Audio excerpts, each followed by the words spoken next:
Kyle reviewed. Like and subscribe. Hey guys, just finished watching Supergirl, Season 5, Episode 6, Confident Women.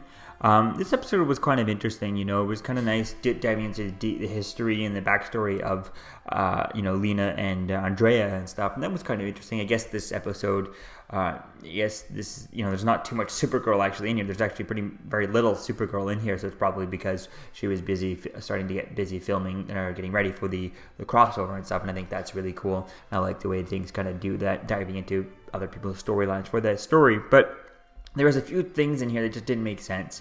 You have the moment, them going into history and like this kind of magical artifact type thing that was kind of cool. But then, we have Andrea and accidentally meeting Lena at this random event in London. And yeah, she's in London. She's not expecting to see Lena there. But it's like, they're both billionaires. They're both really powerful and really rich women. Like, why would they not be there, So it seems a bit silly that, maybe she didn't know that Russell was going to have an invitation there and that he was going to, be able to go there. Or the guy that Lena was dating there, Jack Spears or something like that, because they... she didn't know that about their relationship and that Lena was going to be there, but it just seems a bit kind of silly to just walk around with that thing right on her neck type thing. And if that thing has this kind of mystical, history to it, that, I think only Lena's heard of it. It wasn't clear as if Andrea had heard of it before Lena told her about it. But it just seems like if Lena's heard about it, someone must have heard about it, if it's been out there. So why would she have something like that, potentially that valuable, just kind of hanging off of her neck like that? And it just seems a bit silly to just walk around with that. And at that point, she didn't know if that was if she thought that their powers were coming from that. So it just seemed a bit silly for her to walk around with it completely just on her neck. Having it in a pocket type thing would have made more sense than her just kind of having it on display for no silly reason. So that was just kind of weird there.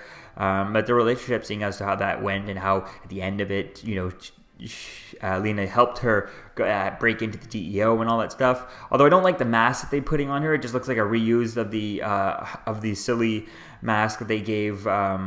I can't think of anything, but they gave in the last season there. I can't think of it, but it just kind of, it doesn't cover anything and it leaves like no imagination. Whereas her powers are kind of mystical and to do with the shadow and stuff. You could have just had her eyes go black and have her eyes just kind of go smoky type thing and kind of like foggy and like shadowy, and just had like shadow spilling from her eyes and make it a CGI effect. Now I don't know if that might have been a difficult thing to do on this CW budget, which is disappointing, and this is why I wish that these shows would rather, one, cut down to like 10 episodes, cut in half the amount of episodes so that the budget per episode can be doubled, and then just straight up move the whole show onto HBO Max. I think that would be awesome, and they could get proper budgets and give this the same exact crew, just with bigger budgets than what they have, would be awesome for these shows.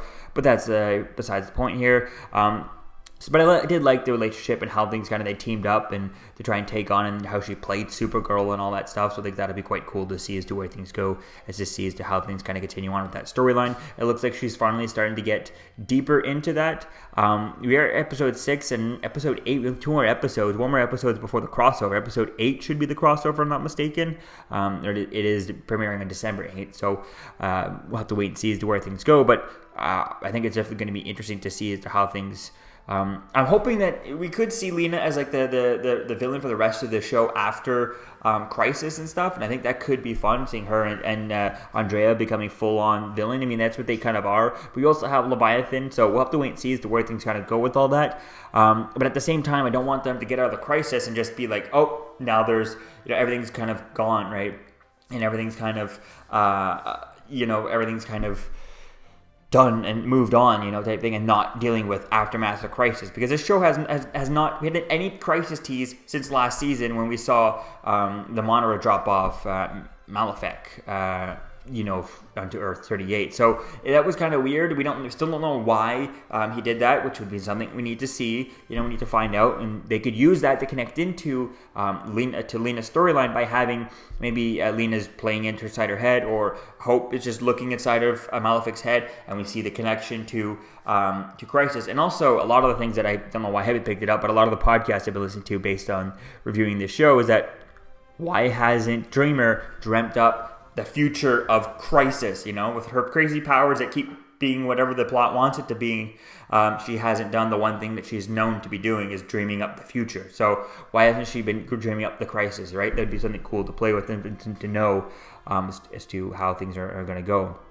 So hopefully we get at some point, maybe she gets like a huge nightmare and it's just Crisis, right? That would be really cool. Or once they've started filming stuff, maybe they could start putting pieces inside of her head. I think that would be really cool, seeing all that. Maybe getting teases of, you know, the 3 Supermans type thing or something like that could be cool via Nia. So this is pretty interesting, this episode. I like this backstory. I like the way it was very fast-paced and stuff.